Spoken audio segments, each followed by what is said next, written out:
Let's look at the chi-square tests.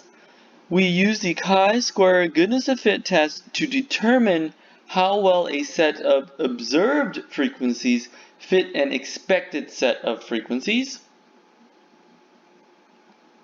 The null and alternative hypothesis is much easier than before. We use two generic sentences. For the null hypothesis, there is no difference between the observed and expected frequencies. For the alternative hypothesis, we say there is a difference between the observed and expected frequencies. Here, the null hypothesis and the alternative is complements of each other. Here is our test statistic, chi-squared, and that's equal to the summation of the observed minus the expected quantity squared divided by the expected. Now, chi-squared looks kind of like a fancy X symbol here. It is pronounced chi-squared. We have two conditions. The expected counts are greater than 1 and no more than 20% of the expected counts can be less than 5. No more than 20% of the expected counts can be less than 5. Let's try example 1. Mars Inc. claims that there are 30% brown, 30% yellow, 10% blue, 10% red, 10% orange, and 10% green candies in every bag of M&Ms. We purchase a bag and find 17 brown, 20 yellow, 13 blue, 7 red, 9 orange, and 6 green.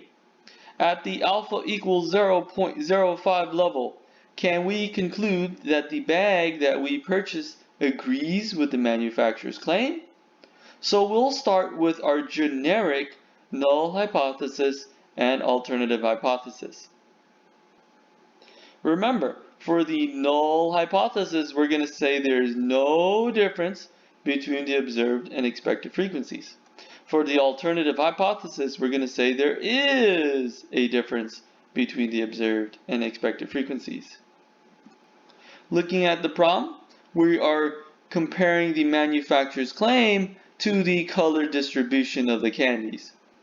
For the null hypothesis, we're going to write there is no difference between the observed distribution of colors and Mars Inc.'s claim concerning the distribution of colors.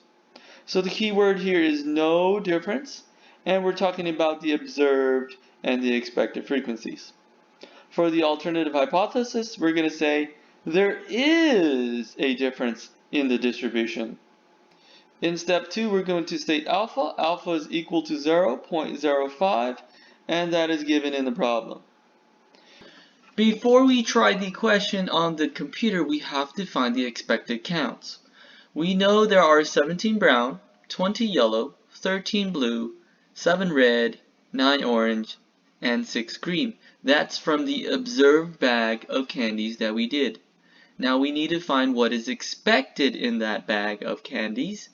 We're going to find the expected counts by using the formula N times P. N is the sample size and P is our probability.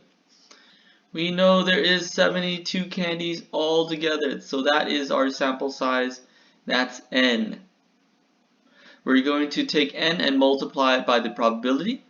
For the first expected count, we are going to take 72 and multiply it by 0.3 because we expect 30% of the candies to be brown. 72 times 0.3 is 21.6. We also expect 30% of the bag to be yellow M&Ms, so we're going to multiply 72 by 0.3 again, and we get the same number, 21.6. For blue, red, orange, and green, we expect each of those to be 10%. For the blue M&Ms, we expect 10% of those to be blue, so we're going to have 72 times 0.1, and about 7.2 of the bag should be blue M&Ms. We also expect 10% to be red, and we're going to take 72 and multiply it by 0.1, and we get the same number, 7.2. And similarly for the green and orange. Each of those are expected to be 10%. So in a bag of 72, I expect about 7 to 8 of those M&Ms to be their color. Let's try the problem now on the computer. Enter the observed counts 17, 20, 13, 7, 9, and 6. For the expected counts, those are the numbers we calculated in the second column. The first one is 21.6, comma, 21.6 again, comma, and the rest were 7.2.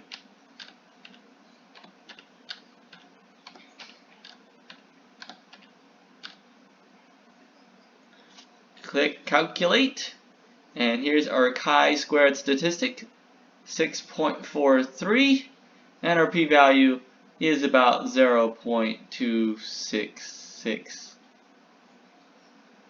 And our p-value is about 0.267. From Statcrunch, we have chi-squared is equal to 2.426. And our p-value is equal to 0.267. And in step 5, I have to ask myself the question, is the p-value less than alpha? Is 0.26 less than alpha, which is 0.05? And the answer to that is no. The p-value is not less than alpha. Now we can write our conclusion. And remember, our conclusion is always in terms of HA. So in step 5, we know that p-value is not less than alpha. So we do not reject the null hypothesis. There is insufficient evidence to claim that there is a difference in the distribution of colors. Example 2. A sociologist wishes to determine whether the distribution for the number of years caregiving grandparents are responsible for their grandchildren is different today than it was in 2000. According to the United States Census Bureau, in 2000, 22.8% of grandparents have been responsible for the grandchildren less than 1 year. 23.9% of grandparents have been responsible for their grandchildren for 1 or 2 years. 17.6% of grandparents have been responsible for their grandchildren 3 or 4 years, and 35.7% of grandparents have been responsible for their grandchildren for 5 or more years. The sociologist randomly selects 1,000 caregiving grandparents and obtains the following data. So we have the number of years on the first column and the frequency given on the second column. For less than 1 year, we have the frequency is 252. For between 1 or 2 years, we have 255. Between 3 or 4 years, it's 162.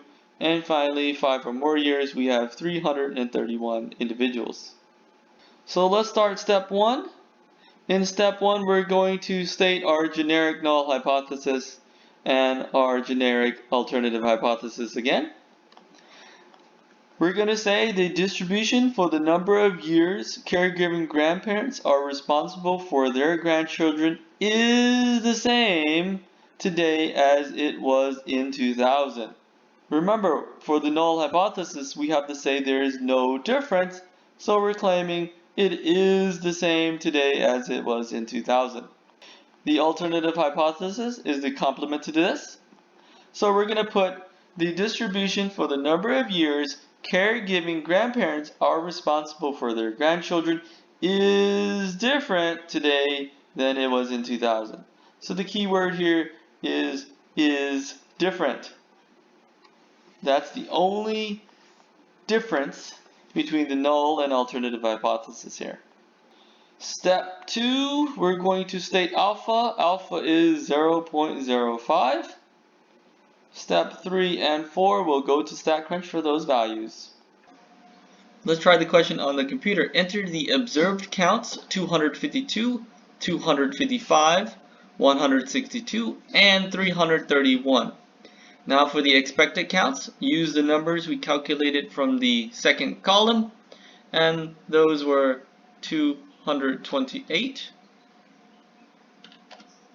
239, 176, and 357.